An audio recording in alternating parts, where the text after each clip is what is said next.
Greetings ladies and gentlefish, and welcome to this review of the FV201 A45. This is the Tier 7 British Premium Heavy Tank. So before I kick off, as per usual, just a little bit of historical background for you. Toward the end of the Second World War, the English Electric Company started work on the A45 infantry support tank. This was started shortly after the development of the A41 Centurion kicked off, and as it turned out, the designs had a number of similarities, and after the war this was given a different designation. This tank was shifted to the FV200 series designation, which was a series of vehicles that were designed to be universal tanks. So the British had previously used the distinction between infantry tanks and cruiser tanks, rather than, you know, your standard light, medium, heavy classifications. Infantry tanks were slow and ponderous and relatively well armoured, designed to keep moving with the infantry, like the Churchill, and soak fire and shoot things.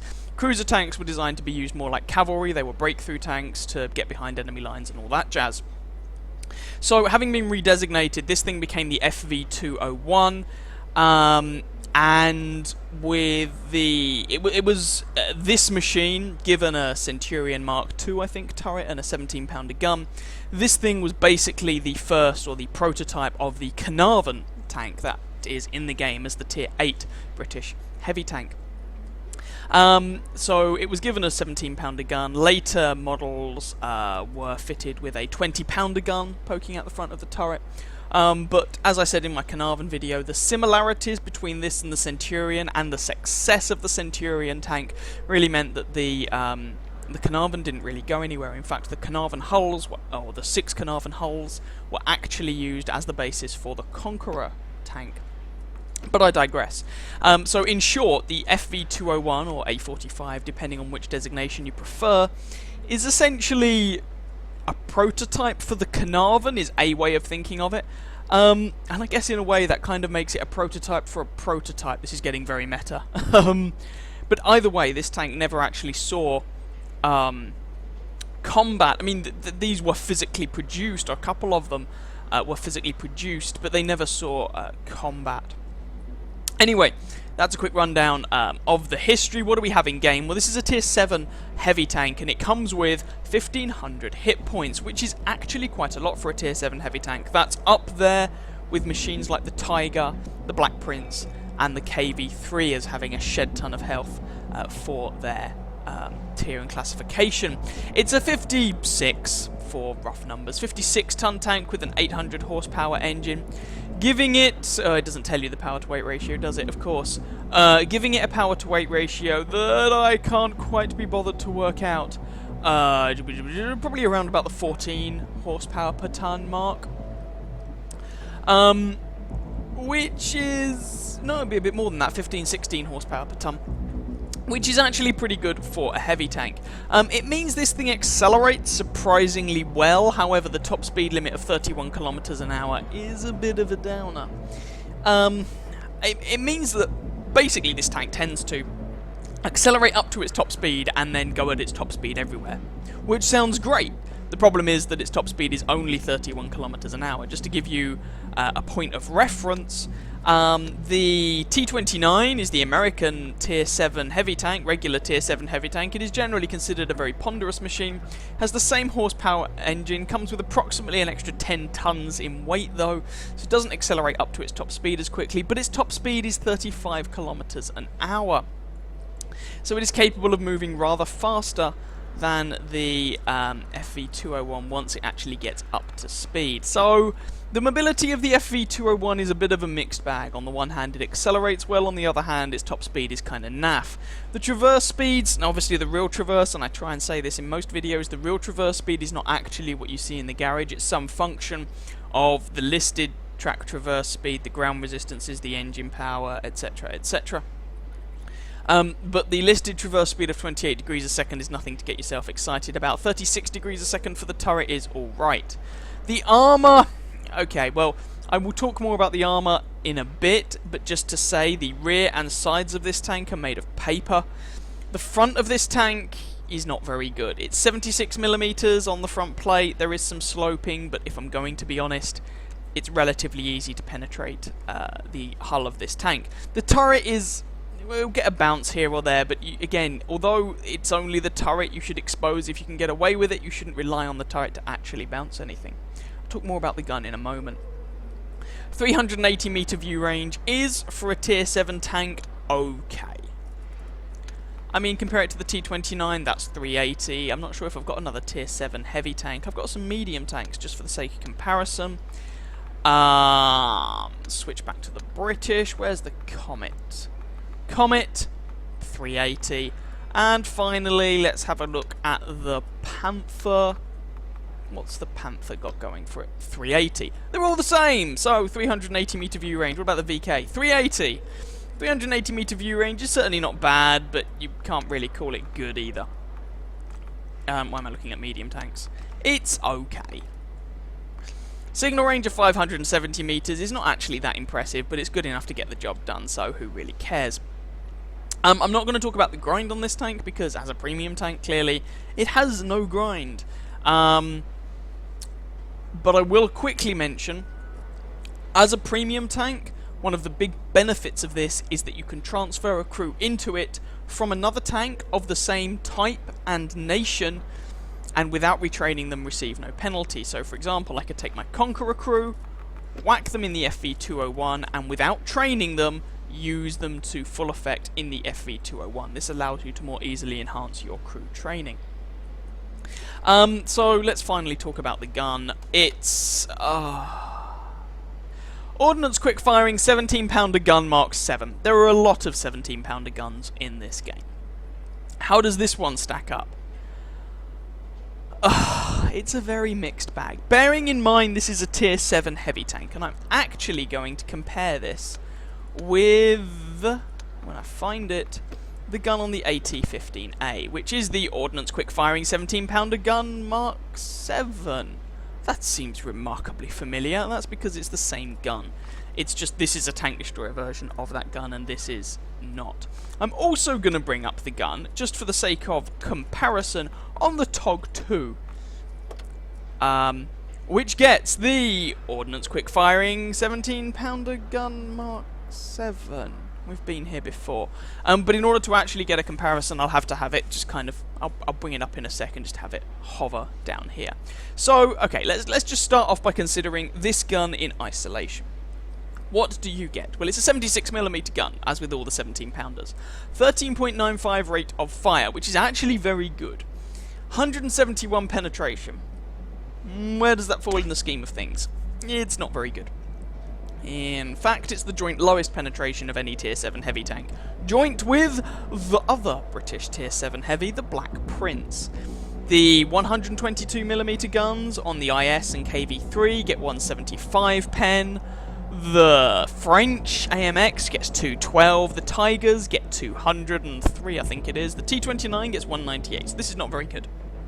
If you want to fire some APCR, that goes up to 239, but they're damned expensive. 150 alpha damage is the joint lowest of any tier 7 heavy tank, with, yes you've guessed it, again, the Black Prince. 0.39 dispersion at 100 meters is terrible. In fact, the only tier 7 heavy tank that has worse, off the top of my head, or the only ones that have worse, are the T29 and the 122mm guns on the Soviet and Chinese tanks. And they hit considerably harder, so this is not good. Aiming time of 2.3 is not bad, but this is not really a tier 7 heavy tank gun, despite being mounted on a tier 7 heavy tank. It's more of a medium tank gun. So let's do some comparisons, just to highlight this gun. Firstly, let's just compare it with the same gun mounted on the TOG-2. Now, the TOG is a tier 6, not a tier 7, and it gets limited matchmaking, so it sees tier 7 opponents at the worst. Now, if you compare these guns, they are the same gun, so clearly they get the same penetration and alpha damage. That shouldn't come as a surprise. They also get the same aiming time. However, the FV201 gets a higher rate of fire, which is good, but it gets worse accuracy, which is bad. So this is comparable. This gun is comparable to the same gun found on a tank that is not only a tier lower, but also gets limited matchmaking, and these guns are comparable. You get some rate of fire, but you lose some accuracy. That's not a particularly good start. Let's compare it with the tank destroyer version of the same gun. Now, you expect the TD version to be better, and it is better. Same rate of fire, though. So this machine, the FV201, gets a DPM the same as the Tier 7 premium British tank destroyer, but that's not actually saying much. The AT-15 doesn't get particular, or the AT-15A, sorry, doesn't actually get particularly good DPM. Again, alpha damage penetration the same. The tank destroyer gets better aim time and considerably better accuracy at 0.32. And the AT-15A gets limited matchmaking. So what am I driving at? I'm driving at the fact that this is not a very good gun. There are some stats on the gun that are not bad, but they're not in the garage. Basically, the bloom values on this gun, the amount that the reticle expands as you traverse the hull, the turret, and all that jazz, they're actually pretty good. So the on-the-move accuracy is actually not bad, but the fully aimed accuracy is terrible, and you need to have good aiming stats on this gun because the rate of fire is so fast. So this is not a particularly good gun. Let's just leave it at that. Crew skills and equipment and all of that jazz. Well, let's start with consumables. I have your standard 3 consumables here. Are there any others I would switch out for? Not really. Maybe you'd want to go pudding and tea, but to be honest, this thing takes quite a good amount of module damage, and a good amount of crew damage, so I wouldn't necessarily bother with that. Maybe you'd want to take premium versions of the same consumables, but I leave that up to you.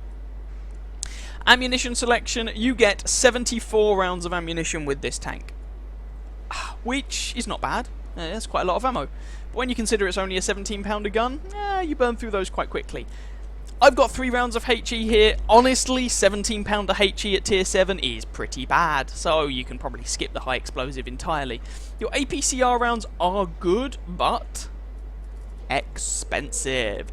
175 credits for 150 alpha damage for your regular AP rounds, which is fine. Or if you want to fire APCR, that jumps up to 3,200 credits. These rounds are expensive. And I've got 21 of them, and I've got 21 of them because this terrible gun, or this not very good gun, sees Tier 9s. And if you point that gun at an E75, they're just going to giggle at you. And your dodgy mobility, I mean, decent acceleration for a heavy tank, but this isn't really a heavy tank, and your bad top speed means that flanking people is not always trivial. So actually, I have 21 APCR rounds in this tank. No, I haven't actually fired many of them in the grand scheme of things. I fire them here or there. But, yeah, it's nice to have. Equipment. Okay, so the equipment choice on this tank should be it's kind of fairly straightforward.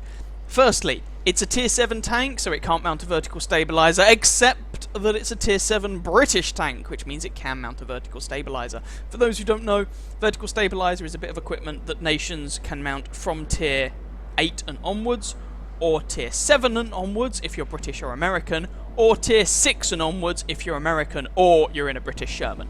So the Sherman Firefly. Because it's fundamentally an American chassis. So, yeah, you want to mount a vertical stabilizer if you can. Gun rammer, let's get more DPM out of this. Mount the gun rammer. What about your third equipment slot? Well, it's kind of up to you. There are a few different options. The ammo rack on this tank is not great, but I don't personally like wet ammo racks, so maybe that's just me. Really, I think the third slot is down to either, and I'm going to say, you hear this a lot in reviews, optics or vents. Usually on a heavy tank I would take vents, because generally speaking you don't spot for yourself as much, but on this machine I've opted for optics. See what I did there? And I've chosen optics because this tank is... well, it allows this tank to be played a bit more like a medium machine. And although it has dodgy mobility, the terrible armor and uninspiring gun means that I think you really do have to play this thing a bit more like a medium tank, situation allowing, and do some spotting, for example, for your team. And especially when you're in a Tier 9 game and you feel otherwise useless, the extra view range can make you actually, well, useful for something. So I go for coated optics on this machine, but I leave that up to you. Crew skills, let's not dwell on this too much. This is a premium tank, so you really want to be using your existing British heavy tank crew, so whatever they have. But if you're one of those odd people who has tanks, premium tanks, without having the corresponding crew to go in it, and you own this for some strange reason, what would I recommend? 6 cents on your commander, safe stowage on your loader, and repairs on everyone else, and then incrementally swap those out or acquire such skills as Brothers in Arms, anything that buffs your view range, smooth ride, snapshot, all the standard good stuff. Nothing really noteworthy to say here. I think we're almost finished in the garage with this machine, but before we do leave the garage, I would like to mention the gun depression. So, this tank was given a HD model as soon as it was introduced. It was one of those tanks. Hurrah! However, and this is a British tank, and those people who are familiar with this style of British tank are expecting 10 degrees of gun depression. So why am I labouring the point? I'm labouring the point because it doesn't have 10 degrees of gun depression, except that it does. Let's have a look at the front and you'll see what I mean. On the front of the tank, just here, there's a machine gun turret. You can just see that? That's a difference between this model and, let's say, the Conqueror, which is the same hull, basically, or supposed to be the same hull. No machine gun turret. This was a prototype, it had thinner armour, but whatever. This machine gun port means that clearly, if your gun is pointing over this way, you can't point the gun all the way down. So it's going to have worse gun depression over this area. Okay, fair enough, whatever. So what is the gun depression over there? It's 8 degrees. Okay, fine, move on. Except that this was one of the last tanks Wargaming introduced where they had the gun depression purely done by sectors. So you had the front sector, the side sector, other side sector, and the rear sector. And all of the area of a given sector has the same gun depression. So a tank will have the same gun depression all the way over the rear. A tank will have the same gun depression all the way over the sides. A tank will have the same gun depression all the way over the front, etc. What this means is that the presence of this machine gun port makes your frontal gun depression all the way over the front of the tank 8 degrees, despite the fact that there is no need for it to be 8 degrees from there and onwards, because there is no machine gun port under there. Now, more modern tanks, more recent tanks, and the example that springs most notably to mind actually is the Mutz. If I can just find it. The Panzer 58 Mutz. This thing has these little bandoliers, bits of carrying stuff over the sides of the tank, and so you get 10 degrees of gun depression over the front, 10 degrees over the sides, but these little spikes of gun depression that are worse just over these canteen things. That's the sort of armour gun depression layout a more recently added machine has, and the FV hasn't been in the game that long, but it's been in long enough that the gun depression is still done by sectors, so your entire frontal arc is 8 degrees, which is really annoying. Now, Wargaming are aware of this. It is apparently on the list of things to fix about the game, this tank, giving it the proper gun depression so that it only gets 8 over this corner, and the rest is 10. But for now, it's 10 on the sides and 8 on the front, and so you end up, if you've ever played any of some of the high-tier German medium tanks, you end up kind of using it in a similar way, because they have better gun depression over the sides than over the front or rear. So often it means that you end up trying to use your point your gun over the side of the tank in order to get the gun depression. The problem then is that potentially exposes your side armor, which is really, really bad. Not that your front armor is very good. And so that leads to a slightly odd playstyle, because really this tank you want to go hull down as much as you can and use what turret armor you have. But your weird gun depression limits that. The other thing I should point out, of course, is only having 8 degrees of gun depression over the front means that if you do try and go hull down frontally over something, a lot of these British turrets, these Centurion-style turrets, derive a lot of their strength from using that gun depression. If you aren't using your gun depression, you have big flat areas that are easy to hit on the turret, like this roof section. Less gun depression over the front makes it harder to use this turret effectively, and it gets penetrated more as a result. Anyway, I think that's everything I had to say in the garage, so I'll go and have a look at the armor profile. I can't show you module locations for this tank, I'm afraid. The usual resources I use haven't been updated recently enough to include this machine, but I will, I'm sorry about that, that's just life, but I will be able to show you the armor profile and then some gameplay. Alright, here we are with the FV201 in tanks.gg. Let's have a look at this armour profile. Well, just to say for reference, the rear is terrible. In fact, you can probably penetrate the rear with most HE rounds that this thing will come across, so knock yourself out. Top of the engine deck is a mighty 14mm, so artillery is going to really need a cold shower after finding one of these things. Side armour 50, side of the turret 88, rear of the turret 88. It's not difficult to penetrate. If they angle their tank fairly well, then the side armour is still pretty terrible. So it's very difficult to actually get much effective armour out of the side of this thing. Front of the hull, about the best thing you can say about it is that it's better than the Tiger's, but then the Tiger has better side armour, so it can angle better, so make of that what you will. Viewed at head-on, basically you have a 120-odd-millimeter effective armour upper front plate, and a 110 effective armour lower front plate. The only people who are going to have difficulty penetrating this thing are some very low-tier medium and light tanks. Some tier 5 mediums might have trouble, but most of the targets you face will penetrate this without really worrying too much. Front of the turret, well, if you can use your gun depression, and really we should be over the side here, but who cares? If we can use your gun depression fully, you can get some decent armour zones on the turret front, but there's also some terrible bits of armour. I mean, 350, hurrah! 166, not so good, and that's the gun mantlet. 97 in the gun mantlet. Oh yeah, armor OP.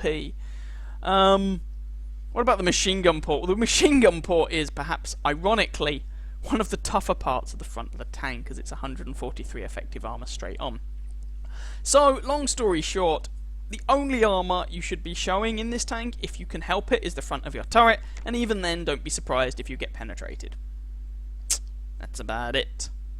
So, let's show you some gameplay of this thing. Okay, here we go with the first game. Now, we are here, tier 7 game. As usual, first game is going to be top tier, second game is going to be bottom tier, and we're here on Lakefield. Now, top tier on Lakefield is going to pose me with a bit of a quandary, because I'm a top tier heavy tank, and despite the fact that my armour is terrible, I still have one of the most resilient tanks on our team. More by virtue of my health point pool than my armour, but there we have it. And the gun is serviceable in a tier 7 game. So here's the quandary. If I were in a proper medium tank, I would rather go down the mid-road, kind of toward where Mickey Mike is going, whatever his name is. I have, by the way, set a bunch of different settings for this replay, but World of Tanks' replays are rather buggy and it's not currently accepting them, so these have to be the default settings for reticles and HP percentage and all that rubbish, which is not great, but there we go. Anyway, I digress. So really I would want to be going down the midline if I were in a proper medium tank, but I'm not. And so I eventually decide, screw it, I'm going to do the heavy tank thing and go into the town. The objective is in the town, that's really the bit that we need to fight over. So let's just at least try and use what armour I have and my hit point pool to do some good if we can. Found an enemy Cromwell Berlin by the look of it. Missed those couple of shots. Yeah, it's got good on the move accuracy. Yeah, it's not that good. There we go, one shot into the Cromwell, and he actually bounces on my angled hull, and then my tier 5 allies decide that what they really need to do is get in my way, because clearly, why wouldn't they? Anyway, we managed to pick up kill number 1 on that Cromwell Berlin. So pressing onwards, we've got the capture circle down here. Someone is capping, and they're doing it surprisingly quickly, considering this is an encounter game, so clearly there are several people sitting in that capture circle, so I can't hang around too much. Haven't lost any health so far, which is nice, and our team is moving in to try and get all the tasty resets, and there's a Panther. 140 alpha damage, takes off 10% of the Panther's health, so you know, you can see this gun is really only going to chip away at people's health, even when they're the same tier as you. We're not even talking about tier 8 and 9 machines. That shot bounces, it looks like it hits the Panther's upper front plate. We do manage to get that one in. Basically, I'm not letting these shots fully aim because my armour isn't good enough to reliably bounce stuff, and so in order to get some bounces, and I can make sure I get the reset on the Tiger there, in order to get bounces, I'm trying to have to keep my tank moving most of the time. Because if they fully aim at me, then they're just going to be able to penetrate this tank like cheese. So there goes the AMX light tank. We've still got this Tiger down here. It's a little bit of a dodgy engagement, if we're going to be honest. And there is someone there, that light tank, on full health who needs to be reset at some point. I'm going for this Tiger because, worst case scenario, I have more health than he does, but there goes my ammo rack, and he has friends, none of which is particularly good for my health. So I try and drive them off a little bit, but we do have a friendly medium tank coming up behind this Tiger, and the Tiger seems to exchange some shots with some of my allies rather than me, which suits me absolutely fine. And you can see there, quite quickly, I lost, what, 600 health? Because the armour on this tank is terrible, even when top tier. So that ELC really needs to be reset by somebody. But just before we do that, we're going to try and do something about this Tiger. Cheery nails my Tiger friend, so I'm trying to keep this guy tracked as well as damage him, but the game says screw you. And it looks like the Cheery might not actually be using the autoloader, and there goes my ammo rack again. Remember, this tank is based on the has the same hull layout as the Carnarvon, so ammo rack central. So really don't spare on the safe stowage skill and those repair kits. You could, as I mentioned in the garage, go for a wet ammo rack, but I really don't like that equipment choice as a general rule. So, thankfully, despite the fact that we're ammo racked, it looks like this game is pretty much in the bag. ELC is running away for his life, so hopefully someone will be able to chase him down. There's also, of course, the VK3002M, and that Tiger is still alive. Presumably back there somewhere. So, Hellcat nails the VK. I think it's our Achilles, finds the ELC and the Tiger, and so hopefully we can come around here and put in some more damage. But as I was mentioning, ammo rack damage really is something you should expect in this tank. That was a pretty terrible shot, but I did avoid not getting shot myself, and of course now with my halved DP... Many apologies for that. With my halved DPM, yeah, facing a Tiger is not the best prospect. However, we managed to take out the ELC who comes for us, and that just leaves this Tiger left all alone. He misses his shot, we put him on 2% health. And our gun is reloading forever, but Mikey Mike in his Cromwell comes up behind the guy and finishes him off, and that's the game. So, thing to really note about this tank from this game, well, things to note were, even in a tier 7 game, the armor's terrible, especially if you're not able to use that gun depression. And secondly, ammo rack damage. Your hull has frontal ammo racks like a lot of the other high tier British tanks. They suck, so bear that in mind. But let's go and have a look at those results. So as it turned out, that was First Class Mastery, Fighter, Duelist, and Fire for Effect. 2,209 damage done, 4 kills, 1,067 base experience. So that was, you know, pretty good. It was top of either team. Commiserations to the enemy Tiger 1, who did 2k damage, and the enemy VK and Type 58, who both did over 1,500 in their tier 6 medium. Sorry about that. 21 shots fired, 18 hits, 16 penetrations for that damage count. 9 hits received, of which 6 penetrated, 3 did not.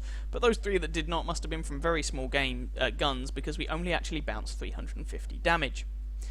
8 enemy tanks damaged, 4 destroyed, a little bit of assistance damage, and 41 base defense points. 41,000 credits, raw revenue. Once you've taken away various bits and bobs, that becomes a 32,000 credit profit. Remembering that we used our repair kit, and I buy those repair kits early at half price, so if you're not doing that, that would be another 3,000 credit cost, bringing our profit to under 30,000 credits. With a premium account, that would have been a 53,000 credit profit, and there was an XP event on at the time. So the credit making potential of this tank is okay. It's not great, but it'll do, basically. It doesn't get a great credit multiplier. It's not, you know, you're not going around driving a Lerva that can print credits. It's, but, you know, it's alright. It's okay. So, let's move on to the second game. Here we go with the second game. As promised, It's a tier 9 game, so we are very much at the bottom of the feeding pool. We're on Redshire though. Now, when you're bottom tier, Redshire isn't actually a terrible map to get, because there are opportunities in there for doing some spotting, getting some flanking shots in, and all of that jazz. So this is of course the revamped Redshire, this being a patch 9.10 game, so we've got the Abbey building thing, the ruins, over on the one line, unlike the old Redshire. Well, Redshire's gone through a number of different iterations over the years, but unlike the old Redshire, any of the old Redshires. But, okay, we're a heavy tank, but we're a tier 7, and we're not really even a heavy tank in tier 7 games. So, we're going to be much more concerned with trying to put in supporting fire into people. That shot misses on the CDC, unfortunately. Take a bit of a punt at his rear. That 504 damage roll is not just me, it's a combined roll with someone else. And you can see here the pretty shoddy accuracy at range. Look where all these shots are going. That's 0.39 dispersion at 100 meters for you. Someone should be able to finish that fellow off, and there we go, the T-54 does us proud.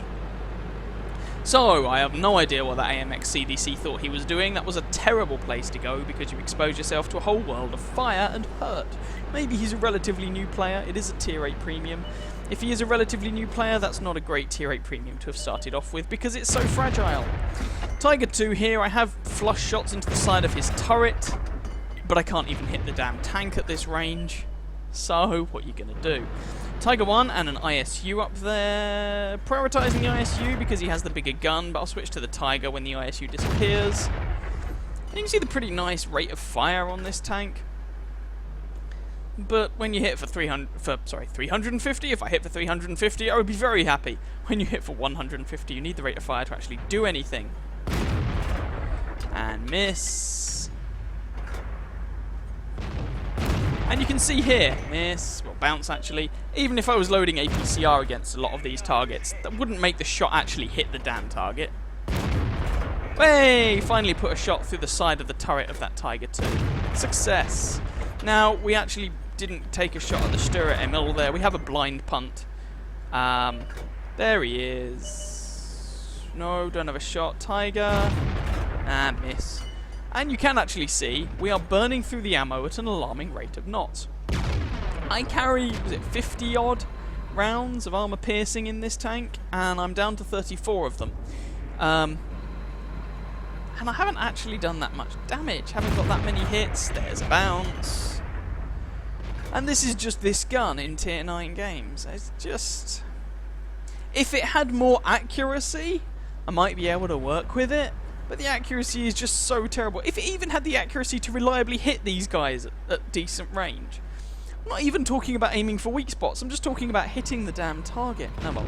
There's an IS, something I might actually be able to penetrate, he says, as he... I'm not even sure if that hit, but if it did hit, it bounced. We get one shot in and then someone else nukes him. The scoreline is, however, 5-0, so our team at least is doing fairly well, even if we're having a rather lackluster game. And you could say, well, maybe you should be further forward or closer to your target in order to put damage in. Yeah, but it's a tier 9 game. As soon as I get spotted, I get annihilated. Let's be honest here. So I'm trying to be as useful as I can by putting flanking shots into the targets that I can. A couple of shots there into a T-34/2. Can't shoot him anymore, so let's switch back to these tank destroyers. Going for the rear of this guy, hoping to set him on fire or track him or something.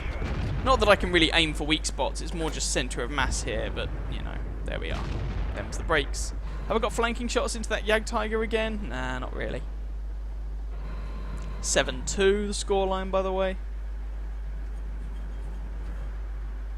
And as long as there are going to be targets poking up, I will keep trying to shoot them. Now, the problem is I don't really have anywhere to go from this position. The number of potential locations I can go to is rather limited. But, as it is, let's try and move a little bit and see if we can get some supporting fire on other people.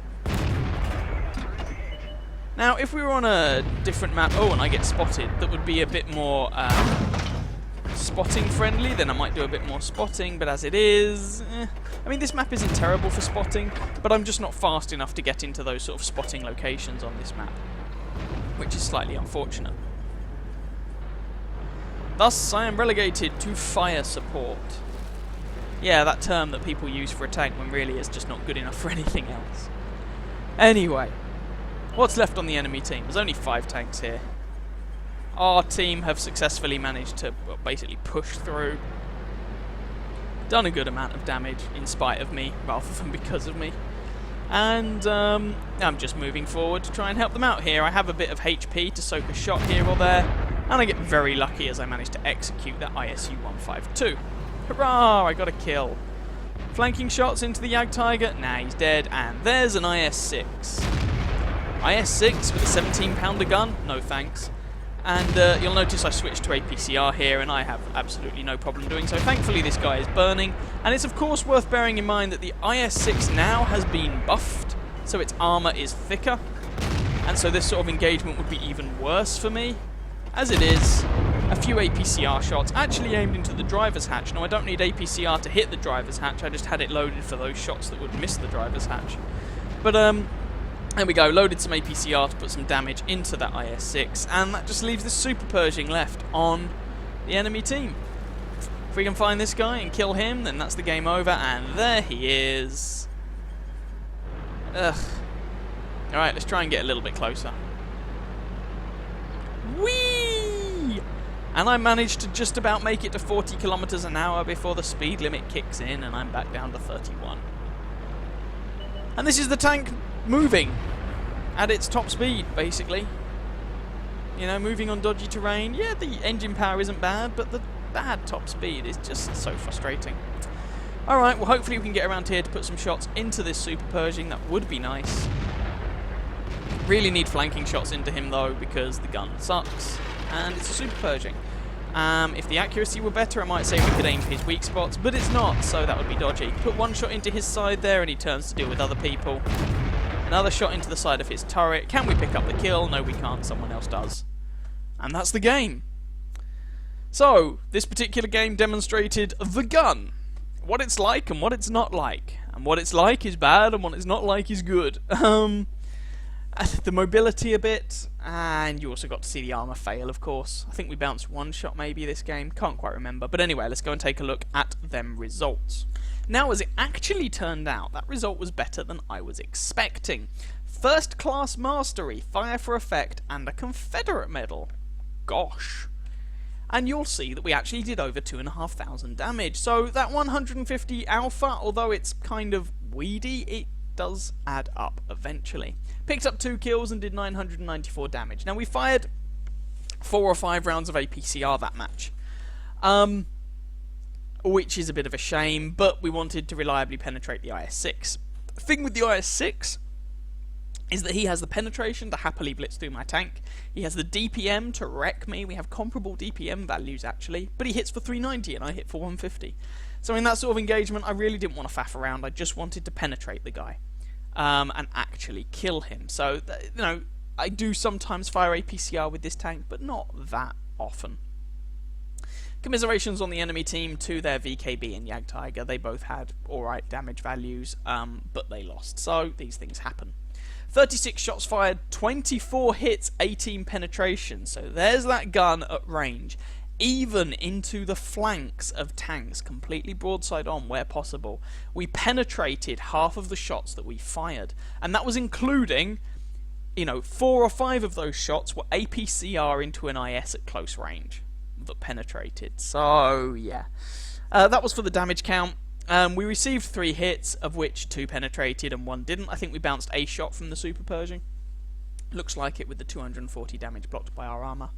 8 enemy tanks damaged, 2 of them destroyed, and we were running a premium account at the time, so despite our 18,000 credit ammunition resupply costs, that premium ammo is expensive, we still made a 38,000 credit profit. With a regular account, that would have been an 18,000 credit profit. So, again, the FV, not the most profitable tank in the world.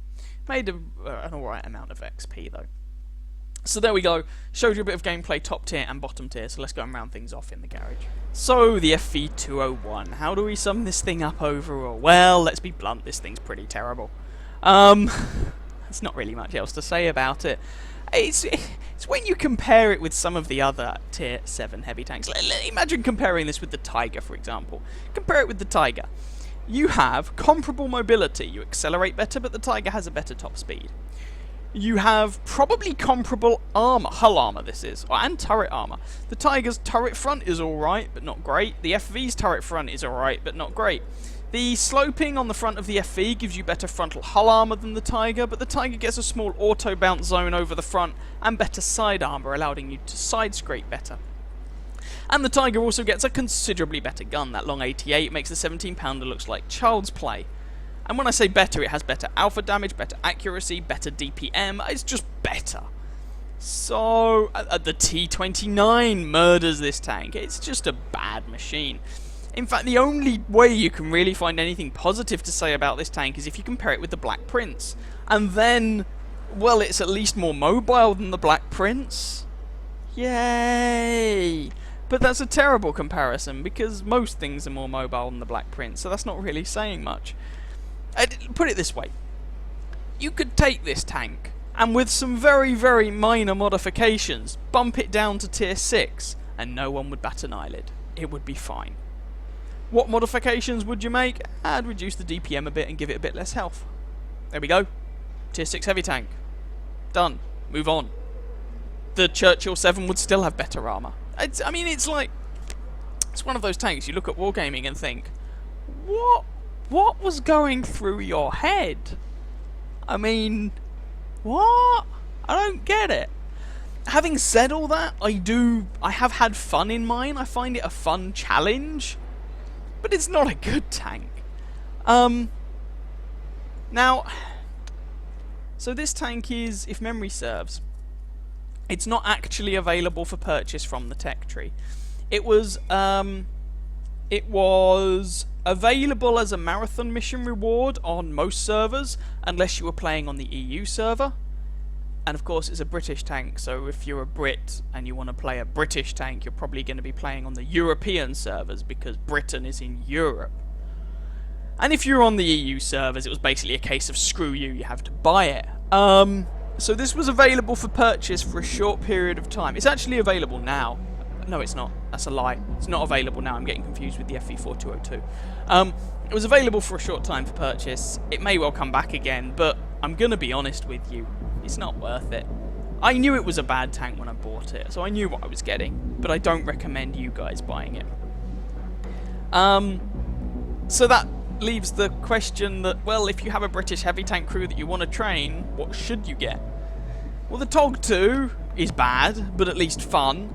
It's a bit like the FV in a way. It's a terrible tank, but I enjoy it. But it's no longer available to purchase. This was removed from the game. It's occasionally back as kind of collector's gem of the week or something, certainly on the EU server. But I can't honestly recommend it. If you want to train your British heavy tank crew, I say use the Excelsior. The one downside is that you do have to carry a good chunk of APCR ammo because the gun is pretty terrible, but it's at least an effective tank. And it's cheaper because it's only tier 5, and it's actually available from the tech tree. And it's tier 5, so it doesn't cost that much. How much does it cost? 1,500 gold. Whereas the FV201 is just not very good. I mean, out of curiosity, what do they think the gold price on this thing is?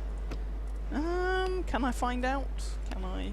Possibly not, because it's never been available from the gift shop, from the tech tree. Nah, it doesn't look like I can. Oh, fair enough, whatever. But it's just not a very good machine, and I cannot recommend it to anyone, ever, for any reason. So yeah, there we go. That was the FV201, or A45 if you prefer. A really quite bad tier 7 heavy tank, premium tank for the Brits. I don't know, there seem to be a lot of bad British premium tanks. Oh well. Hope you guys enjoyed the review anyway. If you did, by all means feel free to catch some of my other videos and or subscribe to my channel, and I wish you very happy hunting on that battlefield. Ciao ciao.